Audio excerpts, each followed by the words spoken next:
Nuevamente, por la gracia del Señor, estamos aquí en este medio de comunicación, saludándoles y dándoles la bienvenida para otro estudio más a desarrollar, como es el de la lección de la escuela sabática que siempre traemos para ustedes.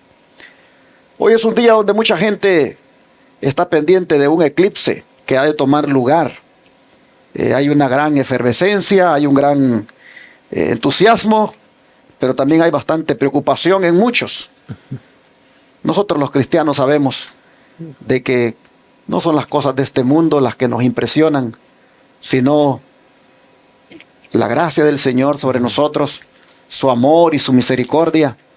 Y sabemos, hermanos, que estos eclipses pues son fenómenos que no es primera vez que ocurren, sino que ya han ocurrido y van a seguir ocurriendo, pero como dije en el sermón del sábado, hay un eclipse final para el cual debemos prepararnos, y es el que acontecerá cuando Cristo venga.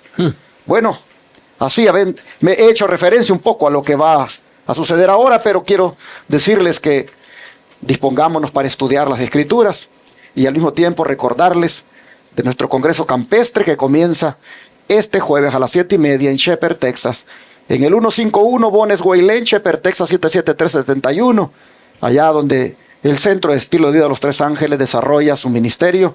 Allí, hermanos, ha de comenzar este congreso. Les esperamos, los invitamos, vengan con nosotros, vengan a gozarse con los que se gozan, a estudiar las Escrituras con los diferentes oradores que nos han de compartir los mensajes de verdad presente. También quiero agradecerles, como siempre, el apoyo que nos dan económicamente. Estoy tan agradecido con algunos hermanos que yo, estos hermanos, digo, wow, cómo el Señor les toca sus corazones y cómo ellos responden. Tanto que les pedimos ayuda para pagar los canales de televisión y radio, que son $54,000 al mes, para atender a los enfermos gratis en Shepherd, para avanzar con la construcción en la segunda fase del proyecto, la escuela tipo Madison, que es lo que queremos un día realizar.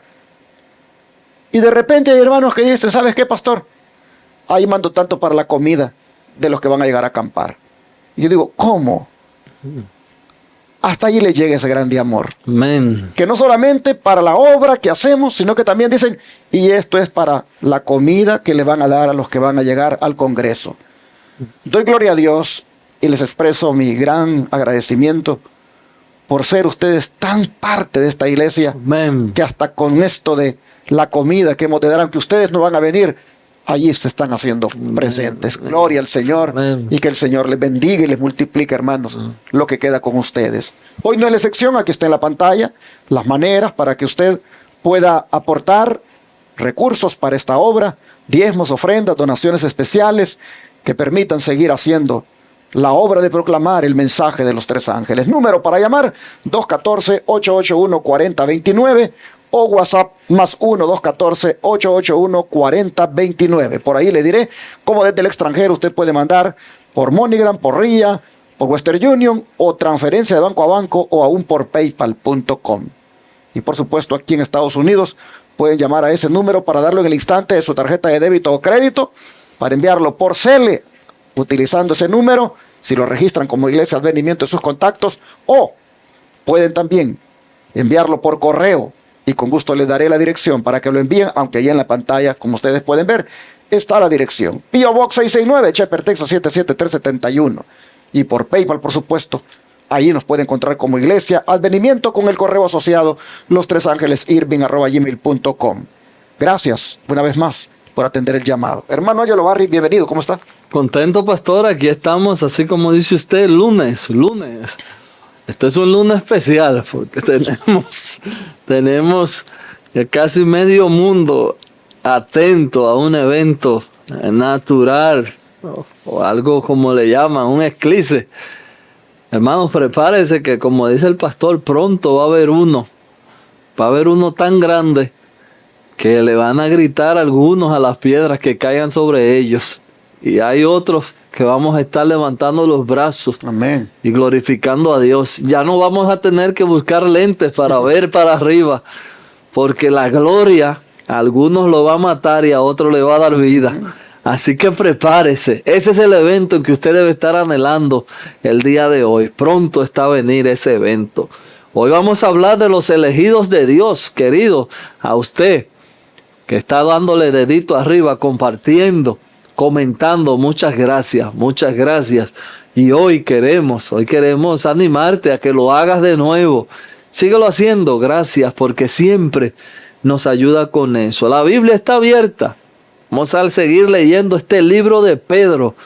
Pedro es un libro que nos ha intrigado. Lo he estado leyendo y sí le había puesto atención, pero no como ahora con tantos detalles. Y me estoy gozando también en esta epístola de Pedro. Así que a ti también, estudia tu Biblia y vamos a orar para ver los elegidos de Dios. Aquí pudiéramos decir, todos somos salvos. O hay algunos que están sellados para salvación. O hay algunos que nacieron perdidos. Bueno, hoy es un buen día para usted saber esta respuesta. Así que no se vaya, que después de la oración regresamos. Amén. Amado Padre, gracias te damos porque desde ayer hemos estado estudiando sobre los escogidos. Hoy queremos entrar en una frase un poco más elegidos. Señor, en esta lista, algunos quieren poner, algunos dividir la lista, estos sí, aquellos no, o todos, o ningunos. Entonces, hoy vamos a través de la palabra a esperar que tú nos hables y nos ponga las cartas, la perspectiva clara de quiénes son los elegidos de Dios. Queremos hoy entender eso porque es de vital importancia. Gracias, Señor, porque tú has estado con nosotros en el día de hoy y seguirá con nosotros. Ahora nos levantamos agradeciendo tu presencia. En el nombre de Jesús pedimos esto. Amén. Amén. Amén. Ayer nosotros mirábamos que Pedro, aun cuando los cristianos estaban en calidad de extranjeros, dispersos por el Asia Menor, él se refería a ellos como los elegidos de Dios. Qué gratificante fue para ellos cuando recibieron la carta y mirar que su apóstol los llamaba elegidos de Dios. Pero ¿qué implica eso? ¿Qué tiene que ver eso, hermanos? ¿Cuál es su significado? Bueno, significa que una vez ya elegidos, no podemos extraviarnos. Vamos a explicarlo comparando Juan 15:16 con Lucas 3:8 y 9, Lucas 6:13 al 16, con Juan 6:70 y 71, con Isaías 41:8 y 9 y con Romanos 11:20 al 23. Vamos a mirar si esto de ser elegidos de Dios significa de que ya no podemos extraviarnos o qué. Hermano Ángelo. Pastor, déjenme comenzar leyendo Juan 15:16. Juan 15:16. No me elegiste vosotros a mí, sino que yo os elegí a vosotros y os he puesto para que vayáis y llevéis fruto, y vuestro fruto permanezca, para que todos los que pidiereis al Padre en mi nombre, Él os dé. Ahí acabo de leer Juan 15:16. Usted tiene Lucas 3:8. Dice Lucas 3:8 y 9 lo siguiente. Lucas 3:8 y 9. Haced pues frutos dignos de arrepentimiento, y no comencéis a decir dentro de vosotros mismos, tenemos a Abraham por padre, porque os digo que Dios puede levantar hijos a Abraham aún de estas piedras. Y también el hacha está puesta a la raíz de los árboles. Por tanto, todo árbol que no da buen fruto se corta y se echa en el fuego. Aquí tengo yo Lucas 6, voy a leer del 13 al 16, dice: y cuando era de día, llamó a sus discípulos y escogió a 12 de ellos, a los cuales también llamó apóstoles: a Simón, a quien también llamó Pedro, a Andrés su hermano, Jacobo, Juan, Felipe, Bartolomé, Mateo, Tomás, Jacobo, hijo de Alfeo, Simón, llamado Celote, Judas, hermano de Jacob, y Judas Iscariote, que llegó a ser el traidor. Usted tiene ahí Juan 6. 70 y 71, los versículos de Juan 6, dice así: Jesús les respondió: ¿no os he escogido yo a vosotros los 12 y uno de vosotros es diablo? Hablaba de Judas Iscariote, hijo de Simón, porque este era el que le iba a entregar y era uno de los 12. Aquí voy a leer Isaías 41, 8 y 9. Pero tú, Israel, siervo mío eres, tú, Jacob, a quien yo escogí, descendencia de Abraham, mi amigo, porque te tomé de los confines de la tierra y de la tierra lejana, te llamé y te dije, mi siervo eres tú, te escogí y no te deseché. Ahí está, pastor, ahora usted tiene Romanos, a ver qué termina diciendo Romanos. Dice Romanos 20 al 23 lo siguiente: bien, por su incredulidad fueron desajadas, pero tú por la fe estáis en pie. No te ensoberbezcas, sino teme, porque si Dios no perdonó a las ramas naturales, a ti tampoco te perdonará. Mira pues la bondad y la severidad de Dios. La severidad ciertamente para con los que cayeron, pero la bondad para contigo si permaneces en esa bondad, pues de otra manera tú también serás cortado. Y aún ellos, si no permanecieren en incredulidad, serán injertados, pues poderoso es Dios para volverlos a injertar. En términos generales, ¿cuál es la conclusión que usted saca, hermano Ángelo, de todos estos textos? Con la pregunta. Sin duda alguna, pastor, nosotros podemos aquí analizar que ninguna condición del hombre es, vamos a decir, como le decían a Judas, hijo de la perdición. Nadie nace predestinado a estar perdido para siempre. Es una decisión. Es una decisión. Una decisión primero que comienza en Dios y luego sigue en nosotros. ¿Por qué lo digo de esta manera? Porque ningún caso es desesperado en las manos de Dios. Todo hombre tiene entrada al trono de la gracia, como dice la palabra. Cada hombre, cuando Jesús eligió a Judas, el caso de Judas no era un caso desesperado. Pero imagínense, Judas era llamado hijo del trueno. Si usted hubiese conocido a Juan, usted dirá: wow, ese no puede ser cristiano. Juan era el que decía: Señor, dame permiso para que le mandemos fuego a esa aldea. Ese era Juan. Judas quizá no. Judas era un tipo político, un tipo carismático, un tipo que tenía todas las condiciones.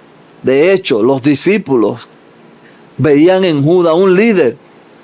Pero a Juan decidió que Jesús trabajara en su corazón. Judas nunca permitió que Jesús entrara en su corazón. Ahí está la diferencia entre los elegidos y no elegidos. Queridos hermanos, hoy yo puedo decir sin temor a equivocarme que Judas permitió que el enemigo, como dice la Biblia, se aposara. Ese sí entró, se aposó, hizo un trono el enemigo en el corazón de Judas.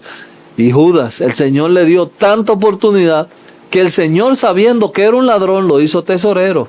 Así que el Señor siempre nos elige para salvación. De nosotros depende que permanezcamos en esa elección y santificado. Así es, hermanos. Así podemos ver entonces que el hecho de ser elegidos no garantiza de que por eso no podremos extraviarnos.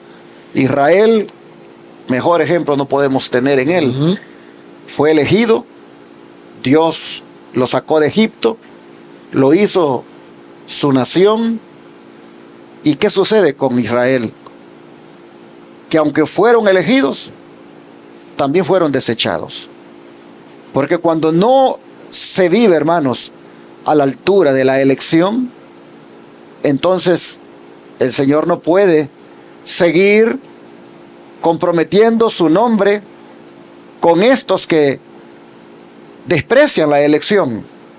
Israel es un vivo ejemplo, y Judas también, de que el hecho de ser elegidos no significa que no nos podamos extraviar. Dice el don de profecía que cuando nuestro Señor escogió a Judas, su caso no era desesperado. Tenía algunas cualidades buenas. En su asociación con Cristo en la obra, al escuchar sus discursos, tuvo una oportunidad favorable para descubrir sus malos rasgos. Nuestro Señor llegó a colocarlo en una posición en la cual podía escoger si desarrollar su disposición codiciosa o percibirla y corregirla. Él estaba a cargo de los escasos medios recogidos para los pobres y para los gastos necesarios. Esta pequeña cantidad de dinero constituye una tentación continua para Judas. Nuestro Salvador lo reprendió por su codicia. La reprensión irritó el corazón de Judas, hasta que por una pequeña suma de dinero consintió en traicionar a su Señor. Entre los guardadores del sábado habrá quienes en su corazón no son más fieles de lo que era Judas. Así que tú puedes decir, yo soy el pueblo elegido. Nosotros somos la iglesia, la última iglesia en la tierra. Yo he escuchado a veces un fanatismo en algunos hermanos con eso de que, nosotros somos la última iglesia, después de nosotros ya no hay otra. Y ahí con ese, digámoslo así, falsa confianza. Allí, hermanos, se les olvida que si no viven a la altura de lo que Dios ha determinado para ellos, que son elegidos, pueden ser desechados. Israel, como dije, es un ejemplo. Judas es otro ejemplo. Y tengamos cuidado, hermanos. Tengamos cuidado en cómo nosotros nos jactamos de eso. Una vez alguien me escribió y dijo, que ese Orlando enamorado está mal porque él le ha dado más énfasis a la iglesia de Filadelfia que a la iglesia de la Odisea, y la iglesia de la Odisea es la última. Y yo dije, ¿qué tan orgulloso está de la iglesia de la Odisea? Bueno, Si ahí no hay nada de qué orgullecerse. sí mismo. Y esa iglesia está a punto de ser vomitada por la boca del Señor. Yo destaqué que la iglesia de Filadelfia era la que mejor estaba para uno imitar. Así es. Pero hicieron alarde de que yo estaba desmeritando de ser la última. Y claro, el que me desmeritó y todo eso fue ese que cree que porque ser la última y es la única, no hay otra, con eso está asegurado su destino. No, hermanos, tengamos cuidado. De hecho, pastor, bueno decir que Judas, cuando se le llevan a este muchacho endemoniado, Judas era uno de los que vino diciendo que él había sacado demonios. Yo he sacado demonios y los demonios se sujetaban ante nosotros. Y cuando encuentra ahora el Señor le dice, no se gloríen de eso. Judas era un tipo que tenía poder y sanaba y hacía milagros. Y mire cómo queda Judas en la historia. No se escribe una historia más triste que la de Judas, que estando con el mejor pastor, se perdió él en esa iglesia. Así que, hermanos, el problema no es el pastor, el problema es el miembro que no acató, no dejó que las enseñanzas del pastor le entraran a su corazón. Por eso es bueno que leamos esta epístola de Pedro, porque a este hombre es que Jesús le dice, a Pedro es que Jesús le dice, Satanás te ha pedido para zarandearte. Y yo estoy orando por ti. Fíjese la actitud del pastor. Yo estoy orando por ti para que tú no caigas en tentación. Judas, hermano, así como dice el pastor, tenía mucho de sentirse orgulloso sin él saber que ese orgullo lo llevó totalmente a la perdición. Yo no quiero ser de la última iglesia, yo quiero ser de la iglesia que te salva. Amén. Y mire qué interesante, porque Pablo habla aquí de algunos que son desgajados y otros que son injertados. Así mismo. Ahí claramente está, hermanos, bien claro que el asunto de la elección no es ninguna garantía de que no te puedes extraviar. Aunque hayas sido elegido para estar engajado, puede ser desgajado. Y si eres desgajado, otro se injerta en tu lugar. Así que mejor vivamos cada día. Amén. De una manera Amén. Que esa elección que Dios hizo de nosotros se mantenga, hermanos, se mantenga de tal naturaleza que nosotros finalmente, cuando Cristo venga todavía, estemos en esa elección. Amén. ¿Y sobre qué principio, hermano Ángelo, fundamental se establece la elección? Según la presencia de Dios. Pastor, le voy a pedir que me ayude con Timoteo 2:4, en lo que yo leo segunda de Pedro, 3, segunda de Pedro 3, y voy a leer en el verso 9. El verso 9, segunda de Pedro 3, 9, dice: el Señor no retarda su promesa, según algunos la tienen por tardanza, sino que es paciente para con nosotros, no queriendo que ninguno perezca, sino que todos procedan al arrepentimiento. Fíjese cómo la tierra se ha encargado, lo que estamos viviendo hoy en el mundo, se han encargado de asimilar o poner en su mente de que Cristo, bueno, santo que se ha hablado de que el Cristo viene y no llega.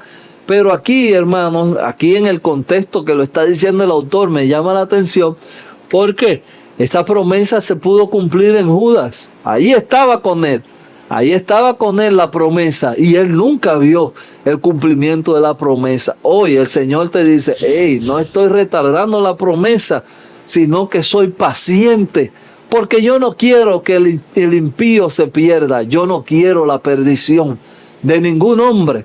Pero Primera de Timoteo 2:4 nos va a decir, pastor, ahí ayúdeme con eso para ampliar este punto. Dice: ninguno que milita se enreda en los negocios de la vida a fin de agradar a aquel que lo tomó por soldado. Ya aquí nosotros vemos el principio, hermanos, fundamental sobre el cual se establece la elección, y es sobre el principio de la entrega, del compromiso con Dios y su obra. Amén. Pues el que milita, el que está en la milicia del Señor, este no se enreda en los negocios de la vida para poder agradar a aquel que lo ha tomado por soldado. Es un hecho de que si se enreda, pierde el privilegio de ser militante. Así vemos entonces que el compromiso, la entrega, es un principio sobre el cual se establece la elección. Y Efesios 1, 4, 5. Dice ahí: según nos escogió en él antes de la fundación del mundo, para que fuésemos santos y sin mancha delante de él, en amor habiéndonos predestinado para ser adoptados hijos suyos por medio de Jesucristo, según el puro afecto de su voluntad.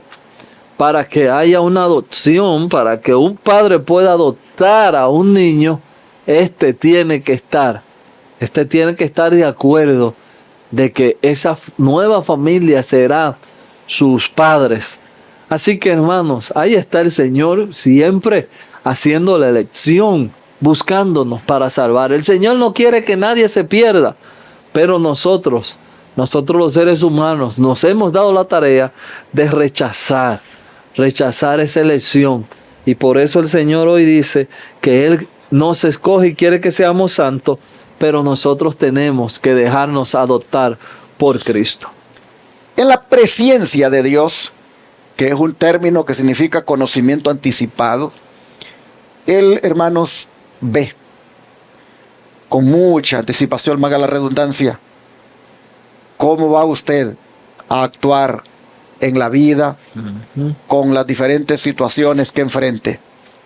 Pero en la medida en que usted se mantenga con el Señor, usted, hermano, hermana, va a mantenerse como elegido, llamado y fiel. Dice el don de profecía que el Padre pone su amor sobre su pueblo elegido, que vive en medio de los hombres. Estas son las personas que Cristo ha redimido por el precio de su propia sangre, y porque responden a la atracción de Cristo a través de la soberana misericordia de Dios, son elegidos para ser salvos como sus hijos obedientes. Todo el que se humille como un niño, que reciba y obedezca la palabra de Dios con la sencillez de un niño, estará entre los elegidos de Dios. De Science of the Time, 2 de enero de 1893. Aquí, hermanos, claramente se nos dice que la humildad es requerida para uno mantenerse como elegido. Porque cuando llega esa autosuficiencia en uno cree que la puede hacer sin el Señor, y solo va uno prácticamente a darse de bruces. Por eso es necesario que cultivemos la humildad la humildad de un niño. Amén. ¿Y qué debemos hacer, hermano Ángelo, para asegurar nuestra elección y evitar repetir el triste destino de Judas? Permítame leer, pastor, si me puede ayudar con Primera de Juan. Yo voy a leer los versos de Pedro. Segunda de Pedro 1:10. Segunda de Pedro 1:10 dice: por lo cual, hermanos, tanto más procurad hacer firme vuestra vocación y elección, porque haciendo estas cosas no caeréis jamás. Ahí está una respuesta. No caeréis jamás. ¿Cómo? Teniendo la vocación y elección del Señor. Déjenme leer también Segunda de Pedro 3:17. Texto maravilloso. Así que vosotros, amados, sabiendo de antemano, guardaos, no sea que arrastrado por el error de los inicuos caiga de vuestra firmeza. Aquí nosotros tenemos claro qué es lo que tenemos que hacer. La promesa está dada, la puerta está abierta, pero usted tiene que decidir entrar. Entre, manténgase firme en su posición. No permita que los sentimientos y el sentimiento de que ha pasado tanto tiempo lo canse y le quite, le robe la esperanza. Primera de Juan 3, pastor, dice algo que me gustaría escuchar. Claro, el versículo 2 y 3 de Primera Juan 3 dice: amados, ahora somos hijos de Dios, y aún no se ha manifestado lo que hemos de ser, pero sabemos que cuando Él se manifieste seremos semejantes a Él, porque le veremos tal como Él es. Y todo aquel que tiene esta esperanza en Él se purifica a sí mismo, así como Él es puro. Así, hermanos, vemos entonces que lo que debemos hacer para asegurar nuestra elección es mantenernos, hermanos, en un estado de pureza. Por supuesto, esta purificación es en la sangre de Cristo. Y en la medida en que usted y yo nos purifiquemos en esa sangre, entonces nos mantendremos en la elección, en el llamado que el Señor nos ha hecho. Para cerrar, ¿qué dice el don de profecía, hermano Ángel? Si obramos de acuerdo con las condiciones que ha establecido el Señor, aseguremos nuestra elección para salvación. Perfecta obediencia a sus mandamientos es la evidencia de que amamos a Dios y no estamos endurecidos en el pecado. Leemos del comentario bíblico, el tomo 6, en la página 1078-1079. Perfecta obediencia a sus mandamientos es la evidencia de que amamos a Dios y no estamos endurecidos por el pecado. Ya Judas no tuvo punto de retorno porque se dejó endurecer por el pecado. Hoy pedimos a Dios que nuestros corazones se mantengan de carne y no nos endurezcamos en el pecado. Que Dios te bendiga. Oramos, hermanos, para que el Señor nos ayude a mantenernos en esta elección, en este llamado que Él nos hizo, porque la posibilidad, el riesgo de no mantenernos está allí latente. Pero si estamos con el Señor, Él nos va a ayudar a mantenernos siempre fieles al llamado. Oremos. Gracias, Señor, por hacernos ver, a manera de advertencia, el riesgo que existe de que aun cuando haya sido llamado un cristiano, pueda ser al final rechazado, apartado. Así que, Padre, te queremos pedir ahora que nos ayudes para poder mantenernos fieles a ti, para mantenernos, Señor, en ese estado de elección. Ayúdanos a desechar lo malo. Ayúdanos, Señor, a poner por obra lo que estudiamos. Y así, Padre, no perdernos y no salirnos de la elección que has hecho para nosotros. Gracias, Padre, te agradecemos esto en el nombre de Jesús. Amén.